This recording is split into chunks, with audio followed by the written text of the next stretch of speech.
안녕하세요. 직장인 투자자 A입니다. 오늘도 비트코인 시황 전해드리려고 왔습니다. 요즘 비트코인이 영 힘을 못 쓰고 연이어서 조금씩 하락하고 있는데요. 지금 구독자분들께서도 여러모로 싱숭생숭하실 것이라 생각해서 이렇게 영상 찍게 되었습니다. 오늘은 꽤 많은 얘기를 할 예정인데요. 먼저 고래들의 매매 동향, 이 시장을 움직이는 고래들의 매매 동향과 지금 시장이 차트적으로만 봐서는 분석이 꽤 까다로운 이유, 그리고 지금 상황을 5월과 비슷하다고 보는 사람들이 많은데요. 실제로 5월과 얼마나 비슷했는지, 그리고 5월과 비슷하다면 가격은 어떤 식으로 움직일지에 대해서도 간략히 정리해서 말씀드릴게요. 먼저 제가 생각하기에 현재 시장이 차트 분석만으로 분석이 어려운 이유를 말씀드려 볼게요. 보통은 차트 분석을 사용할 때 첫 번째로 과거 사례, 과거에 유사한 사례가 있었는지, 유사한 사례가 몇 번 반복됐었는지가 중요하고, 두 번째는 차트적인 이론, 여러 패턴들 있죠. 이런 패턴들을 통해서 분석을 하는 경우가 두 번째로 중요하다고 생각합니다. 근데 현재 상황 같은 경우에는 여러 기준들을 적용해서 봤을 때 현재 차트의 모양이 과거에 유사한 사례가 별로 없어요. 있어봤자 2017년에 뭐 이렇게 삼각수렴쯤으로 이런 식으로 가서 다시 뭐 상승하는 시나리오가 있긴 한데, 이것도 그렇게 자주 출현했던 시나리오는 아니기 때문에 더더욱 과거 사례를 적용해 볼 만한 경우가 그 이전 경우들에 비해 많이 없고요. 두 번째는 그러면 이론적으로 차트 이론을 적용해서 어떻게 될지를 생각해 볼 수 있는데, 그렇게 했을 때도 가능한 시나리오가 너무 많습니다. 예를 들면 현재 상황이 지난 5월과 같다면 이렇게 큰 하락 이후에 바닥을 쌍바닥이나 뭐 산바닥 정도 다지고 다시 올라주는 시나리오를 기대해 볼 수는 있겠죠. 하지만 반대로 이렇게 아래서부터 올라오는 헤드앤숄더 패턴을 그리고 이 넥라인을 뚫고 약 31K까지 또 충분히 내려갈 수가 있습니다. 최악의 경우에는 이렇게 조정기간조차 안 거치고 이런 식으로 더 빠르게 급락을 할 수도 있는데, 이 경우는 상대적으로는 확률은 낮다고 생각은 합니다. 어쨌든 이렇게 내려갔을 때는 최대 28,000불, 27,000불까지도 내려갈 수 있다고 볼 수 있고요. 또 한 가지 가능한 시나리오는 이렇게 헤드앤숄더 패턴을 만들고 내려와서 여기서 바닥을 다지고 이렇게 지난 전고점들을 잇고 바닥을 이은 평행 채널을 따라서 다시 상승 랠리를 시작할 수도 있고요. 또 여기까지 안 내려온다면, 즉 42K가 저점이라면 아까 말씀드린 것처럼 이렇게 5월처럼 여기서 바닥을 다지고 다시 상승 랠리를 시작할 수도 있는데, 그 전에 한번 이렇게 헤드앤숄더의 오른쪽 어깨를 그리는 것처럼 올라갔다 다시 내려와서 여기서 헤드앤숄더 패턴을 완성하는 게 아니라 이렇게 상승할 수도 있거든요. 그래서 지금 그냥 차트 이론을 여러 가지 대입해 보다 보면 가능한 경우가 굉장히 많습니다. 또 지금은 지지선, 저항선도 굉장히 많이 겹쳐 있고요. 그래서 사실 지금 차트 분석을 주로 하는 인플루언서들의 의견이 많이 갈리기도 하고, 지금은 좀 관망세로 봐라 라고 하는 이유도 이겁니다. 위와 아래 둘 다 가능성이 50대 50으로 거의 열려있는 상황이기 때문에 기본적으로 차트를 보는 사람들은 지금 상황이 그렇게 매매를 하기 좋은 타이밍은 아니다 라고 하는 거예요. 저도 그래서 계속해서 영상에서 말씀드렸지만 지금 이렇게 애매할 때 박스권에서 사는 게 아니고 차라리 다시 이 42K 바닥 정도로 내려오면 이 정도 42K 정도 구간에서 사라, 또는 아예 뚫렸던 이 지지선 있죠? 이 지지선 위로 바로 올라와서 V자 반등을 해버리면 이 지지선 위에 올라온 다음에 그거 확인하고 추가 상승을 노리고 여기서 사라 라고 말씀드렸던 것도 같은 이유입니다. 이따 뒤에서 말씀드리겠지만 5월 장과 비교해서도 이렇게 내려올 거라고 보는 사람들도 있긴 하고요. 이렇게 크게 봤을 때, 일봉으로 봤을 때도 다양한 가능성이 존재하는데요. 좀 더 확대해서 이 단기적으로도 한번 생각을 해볼게요. 여러 사람들이 생각을 하는 것처럼 지금을 5월 장의 모습과 비교해 보겠습니다. 5월 장에도 5월 17일쯤 부처빔 이후에 이렇게 강한 반등을 해줬고요. 그 이후에 한 번, 두 번 찍고 이렇게 형성된 핑크색 저항선 깨고 올라갔다가 다시 바닥으로 내려갔습니다. 여기서 이러한 패턴은 사실 급락 이후에 자주 나오는 패턴이에요. 비단 5월뿐만이 아니라 그 이후에도 나왔었고요. 그 이전에도 나왔던 패턴들입니다. 여기선 이렇게 한 번, 두 번 찍고 이 빨간색 저항선을 넘을 수도 있고요. 아니면 한 번, 두 번, 세 번 정도 찍고 빨간색 저항선을 넘을 수도 있어요. 그런데 이렇게 넘었을 때 여기서 바로 상승하는 것이 아니라 한 번 더 바닥을 다지러 내려오는 경우가 많았던 거죠. 그래서 지금을 5월과 비교해서 보는 사람들은 아무래도 이런 시나리오가 펼쳐지지 않을까, 다시 지난 저점인 42K 근처로 한번 내려오지 않을까, 이렇게 보고 있는 겁니다. 그래서 제가 그려놓은 게 바로 이 초록색 화살표 시나리오 또는 청록색 화살표 시나리오인 거고요. 저 역시 지금은 단타만 치고 있고 제대로 물량을 실을 시점은 조금 더 지켜보고 있는 상황입니다. 말씀드린 것처럼 지금은 이렇게 단기적으로 너무 많은 저항선과 너무 많은 지지선들이 뚫고 뚫리면서 어느 쪽도 방향을 확실하게 예상하기 어렵게 만들고 있어요. 사실 이거는 특이한 경우는 아니고요. 이렇게 급락 이후에 횡보장에서, 박스권 횡보장에서는 너무나 흔하게 일어나는 일입니다. 그만큼 특이한 것은 아니지만 어쨌든 위아래 방향성을 지금 섣불리 예상하기 어려운 것도 맞다. 그러니 초심자분들은 지금 이 구간에서는 이렇게 위에서 아래서 이렇게 단타를 쳐서 먹을 게 아니라면 섣불리 올인을 하는 그런 매수는 좀 지양하는 게 안전한 매매를 하는 방법이라고 생각을 한다는 점, 거의 몇 번의 영상에 걸쳐서 계속해서 말씀드립니다. 저는 여전히 지난 영상, 지지난 영상, 그리고 지난 영상과 비슷한 관점을 유지하고 있어요. 참고로 구독자분들 중에서 제가 뭐 단타 쳤다 하면 그 인증 좀 해봐라, 뭐 말론 누가 못하냐 이렇게 말씀을 하셨었는데, 어제 오늘도 저는 단타는 쳤었죠. 단타는 따라하기도 어렵고 제가 실시간으로 어떻게 정보를 공유해드리기도 상당히 어려운 부분이 있어서 유튜브로는 할 수 없이 공유를 못 드렸는데요. 저희 멤버십 카톡방에서는 아무래도 실시간으로 얘기가 가능하기 때문에 제가 12월 14일 오전 9시 35분에 이렇게 스택스 폴리곤 솔라나 매수해봅니다, 이렇게 공유는 드렸습니다. 이때가 비트가 이 시점에 있을 때였고요. 그리고 2021년 12월 15일 밤 9시 50분, 지금으로부터 몇 시간 전인데요. 이렇게 매수했던 거 제가 익절합니다.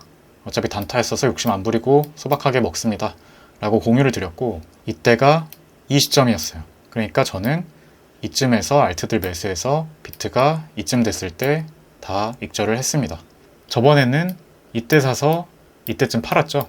그러니까 이렇게 중간에 단타를 쳐서 먹을 수 있으면 지금 단타치기 괜찮은 장인 건 맞는데, 만약에 이럴 자신 없다 그러면 보수적으로 보시라는 말씀을 드렸던 겁니다. 참고해 주시면 좋을 것 같고요.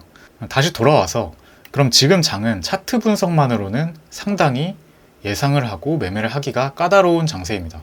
그래서 대안으로 볼 수 있는 것이 온체인 데이터인데요.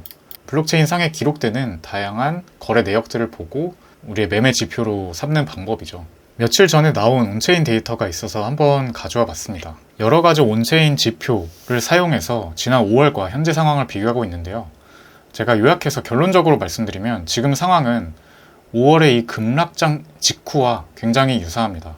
보시면 먼저 첫 번째 지표로 이게 실현된 손실인데요. 이 비트코인을 거래하는 사람들 중에 실제로 손절을 한 금액을 나타낸 겁니다. 이 뒤에 회색은 비트코인 가격이고요. 이 노란색이 손절 금액이죠. 보시면은 이때도 5월 급락 직후에 손절 금액이 엄청나게 증가했었어요. 그 전에는 이렇게 증가하는 추세였죠.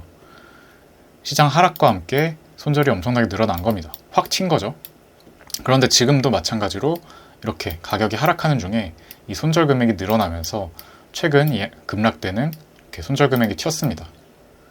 그럼 그 이후에는 어떻게 됐느냐? 5월 이후에 7월까지 가격은 스물스물 내려가긴 했지만 손절하는 금액이 점차 작아졌죠. 그런 다음 가격이 반등을 시작했습니다. 그렇다면 우리가 확인해야 하는 건 앞으로 시간이 지나면서 과연 이러한 손절 금액이 이 6, 7월처럼 이렇게 점점 감소할 것인지를 확인하면 되겠죠. 다음은 MRG라는 지표인데요. 시장 모멘텀을 살펴보는 지표입니다. 시가총액과 이제 실현 상한액 사이에 상대적 모멘텀을 측정한다고 하는데, 결론적으로는 지금 시장이 과매수권이냐 과매도권이냐를 보는 지표라고 보시면 됩니다. 보시면은 이 5월에 이렇게 시장이 급락할 때 이 지표가 급격하게 빨간선 아래로 하락했죠. 굉장히 과매도권이었다는 걸 알 수 있습니다. 그리고 다시 상승했을 때 고점 부근에선 이렇게 과매수 지표를 나타내죠. 이번 하락대를 보면 하락대도 마찬가지로 다시 한번 과매도권으로 내려온 모습입니다. 즉 이때 5월 급락 직후와 굉장히 유사한 수준으로 과매도로 내려갔다 라고 볼 수 있는 거죠. 그렇다면 앞으로 이것이 다시 올라오느냐를 우리는 주의 깊게 봐야 될 것이고요. 어쨌든 결론은 지금은 5월 급락 직후와 비슷한 정도의 과매도권이다 라고 볼 수 있겠습니다. 이걸 Realized Profit이라고 해서 실현된 이익을 말합니다. 익절을 한 규모를 말하는 겁니다. 작년 11월부터 보면 비트코인 가격이 쭉 올라오면서 이렇게 중간중간 익절을 크게 한 번씩 고래들이 하죠. 그러고 나서 이제 시장의 성장이 둔화되고 익절 금액은 점차 줄어들면서 결국 하락을 맞습니다. 그리고 이때 5월 급락 직후에 익절 규모 굉장히 낮은 수준 바닥을 기고 있죠.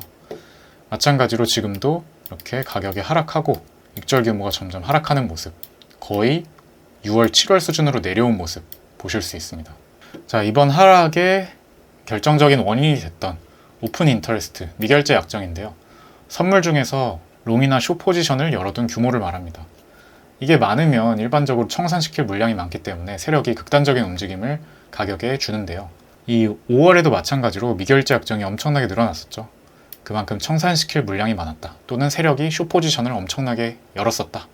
라는 거고, 그 이후에 급락이 왔습니다. 그리고 미결제 약정의 규모는 엄청나게 낮아졌었죠. 거의 역대급 수준으로 낮아졌다고 보시면 됩니다. 이번에도 마찬가지로 하락하기 전에 이렇게 미결제 약정이 굉장히 높은 수준을 유지하고 있었어요. 마치 지난 4월 고점대와 같은 수준이었죠. 이 이후에 이렇게 많은 물량들이 급락과 함께 다 청산이 됐고요. 지금 거의 6월, 7월 수준, 또 9월, 10월 수준까지 내려와 있습니다. 역시 5월 직후와 굉장히 비슷한 모습이다 라는 거고요. 이걸로만 봤을 땐 미결제 약정이 굉장히 줄어들었기 때문에 앞으로 선물을 통해서, 세력이 선물을 통해서 시장 가격을 억지로 확 하락시키는 이런 움직임이 지금 현재로서는 더 이상 나오기가 어느 정도 한계가 있다 라고 볼 수 있겠습니다. 이건 펀딩 레이시라고 한글로는 펀딩비, 펀비라고 줄여서 부르기도 하는데요. 시장 참여자들의 심리를 나타낸 겁니다. 이게 초록색, 즉 양수일 때는 일반적으로 사람들이 상승을 많이 보고 있는 거고요. 이렇게 빨간색, 음수가 나올 때는 사람들의 심리가 매우 위축됐다라고 보시면 됩니다. 마찬가지로 5월 하락 때 이렇게 초록색이었던 펀딩비 레이시 음수로 떨어지면서 굉장히 크게 하락을 했었죠. 이번 하락 때도 마찬가지로 42K까지 가격이 떨어지면서 펀딩비가 이렇게 급격하게 음수로 전환되었던 것을 볼 수 있습니다. 역시 5월 급락 직후와 굉장히 비슷한 모습이죠.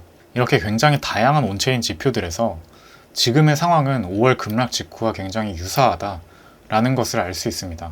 물론 이것이 반드시 그럼 가격도 5월과 같이 가격을 쌍바닥 또는 산바닥을 다지고 다시 오를 것인가, 이것과 똑같이 가격이 움직일 것인가는 여전히 알 수는 없습니다만, 다만 시장의 심리를 나타내는 온체인 지표라든지 실제 수요와 공급을 나타내는 온체인 지표들은 이렇게 급락 직후만큼 여러 지표들이 낮아졌다는 거. 그 말은 추가 하락의 가능성보다는 이 온체인 데이터만 봤을 땐 어느 정도 단기 바닥에 가까워지고 있다 정도로 해석하는 것이 맞다고 봅니다. 구독자분들도 이 점을 마음 한켠에 기억하고 계시면 좋을 것 같습니다. 자, 마지막은 주요 뉴스이자 고래들의 동향을 좀 공유드리려고 합니다. 이런 뉴스가 있었어요. 12월 14일 뉴스인데요. CME의 비트코인 선물, 현물가 대비 역프리미엄이 발생했다. 기관 수요가 약화됐다. 라고 하는 건데, 일반적으로 선물은 미래의 가격에 대한 예상치를 나타내죠. 그래서 현물, 실제 비트코인과 가격을 비교했을 때 선물 가격이 높다 그러면 사람들이 미래의 가격이 더 오를 것으로 보고 있다. 또 반대의 경우에는 가격이 떨어질 것으로 생각하는 비중이 높다 라고 해석을 할 수 있습니다. 그런데 이 선물 가격이 현물가 대비해서 더 낮아졌다는 거죠. 이 기사에서는 오미크론 확산세나 테이퍼링 우려 때문에 기관 수요가 약화됐음을 의미한다 라고 했는데요. 실제로도 이 CME 비트코인 선물 같은 경우에는 미국의 기관들이 많이 거래를 하는 상품이기 때문에 이 3개월물, 즉 약 3개월 뒤의 가격을 예상할 수 있는 이 비트코인 선물 가격이 역프리미엄이 발생했다는 것은 이 기관들이 상대적으로 비트코인의 강세장에 대한 단기적인 예상을 조금 더 보수적으로 전환했다라고 해석할 수 있겠습니다. 이와 유사한 뉴스가 있었는데요. 우리가 잘 아는 캐시우드, 우리가 잘 아는 아크 인베스트 또한 이 GBTC라 그래서 그레이스케일의 비트코인 신탁 주식을 25만 주 정도 매도한 것으로 밝혀졌습니다. 이 그레이스케일의 비트코인 신탁, GBTC 주식 또한 미국의 기관들이 비트코인 매매에 간접적으로 참여하는 수단인데요. 이것을 매도했다는 것은 역시 아크 인베스트 또한 단기적으로 비트코인 가격에 대해서 조금 더 보수적으로 관점을 전환했다라고도 생각할 수 있겠죠. 제가 얼마 전에 봤던 온체인 데이터 중에 이런 데이터가 있었어요. 최근에 이 단기적인 상승장, 하락과 하락은 비트코인 단기 보유자들이 만든 것이다. 즉 장기 보유자, 이 시장에 오랫동안 있었던 세력들은, 즉 큰 고래들은 여전히 거의 매수나 매도를 하지 않고 있는데 반해서 상대적으로 최근 이 상승장과 하락장은 최근에 들어왔던, 최근에 매수했던 고래들이 다시 팔고 익절을 했거나 손절을 했다라는 온체인 데이터였습니다. 어쩌면 방금 보여드렸던 그 미국의 기관들, 기관 투자자들이 최근에 이렇게 비트코인의 매수세를 가담을 했다가 상대적으로 어느 정도 팔고 다시 단기적으로 나왔다. 즉 얘네도 몇 개월짜리 단타를 쳤다 라고 추측해 볼 수도 있겠고요. 그럼 비트코인 전망 무조건 안 좋은 거냐?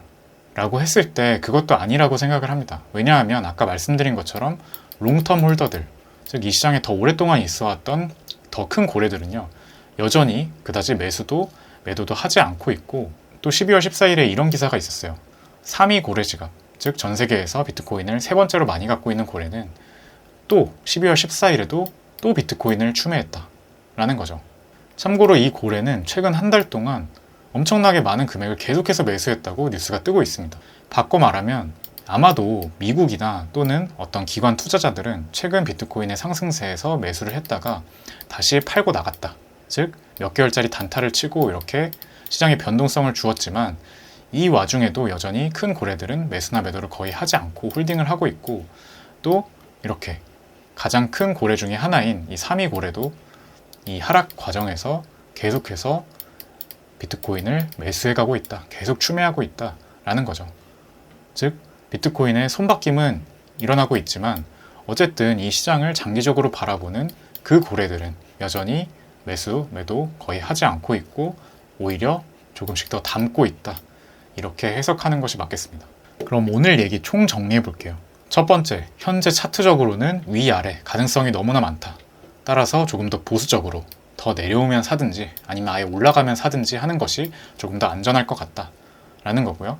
두 번째는 차트적으로 분석이 어려운 만큼 온체인 데이터를 봤을 때는 지금은 5월 급락 직후와 굉장히 비슷한 상황이고, 따라서 하방 압력이 많이 줄어들었다. 이렇게 똑같은 모양으로 가격이 갈지는 모르겠으나 추가적으로 하락할 확률 대비 상대적으로 여기가 단기 바닥이 될 확률이 조금 더 높아졌다 라는 거. 세 번째는 기관들도 단타를 치는데 미국의 기관들 같은 경우에는 최근에 상승장에 매수를 했다, 또 매도를 하는 등 비교적 단기적인 움직임을 보이지만 이 시장의 장기적인 고래들은 여전히 계속해서 조금씩 매수를 해나가고 있다. 즉 단기적으로 상황은 여러모로 불확실하나 장기적으로 여전히 이 시장의 성장성은 그렇게 훼손되지 않았다 라고 해석할 수 있겠습니다. 오늘 굉장히 이야기를 많이 했는데요. 최대한 구독자분들께 도움이 되도록 자세하고 또 다양한 정보들을 말씀드리려고 노력했습니다. 그만큼 매매에 도움이 되셨으면 하고, 오늘 영상도 유익했다면 좋아요와 구독, 알림 설정까지 부탁드리겠습니다. 그럼 저는 다음 영상에서 더 좋은 내용으로 찾아뵙겠고요. 지금까지 직장인 투자자 A였습니다.